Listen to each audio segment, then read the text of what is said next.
L'encéphale est entouré et protégé par les os du crâne, les méninges crâniennes et le liquide cérébrospinal.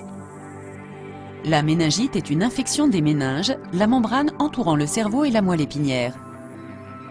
L'environnement sombre, chaud des méninges est un terrain de croissance privilégié pour un certain nombre de bactéries et de virus. Il existe de nombreux types de méningite. Une méningite peut être provoquée par des champignons, une irritation chimique ou des allergies médicamenteuses, ainsi que par des tumeurs. Une méningite provoquée par des infections virales se guérit habituellement sans traitement. Toutefois, une infection bactérienne des méninges est une maladie extrêmement grave qui peut entraîner la mort et des lésions du cerveau, même si elle est traitée de manière appropriée. Une forme de méningite bactérienne implique les bactéries qui existent naturellement dans les voies respiratoires supérieures de certaines personnes.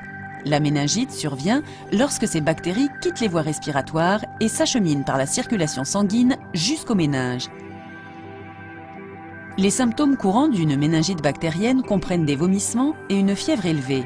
Les symptômes les plus classiques d'une méningite sont une céphalée grave, une raideur de la nuque, une modification de l'état mental et une sensibilité à la lumière.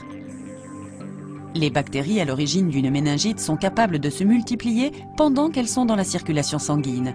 Il s'ensuit un empoisonnement du sang, dénommé septicémie, pouvant entraîner l'apparition d'une éruption violacée sur le corps. La méningite bactérienne ainsi que la septicémie sont considérées comme des urgences médicales et nécessitent une attention médicale immédiate. Aux États-Unis, il est d'usage de vacciner les enfants afin de prévenir certains types de méningite. Le facteur de risque est particulièrement élevé chez les étudiants universitaires logés en dortoir qui doivent par conséquent consulter leur médecin à ce sujet.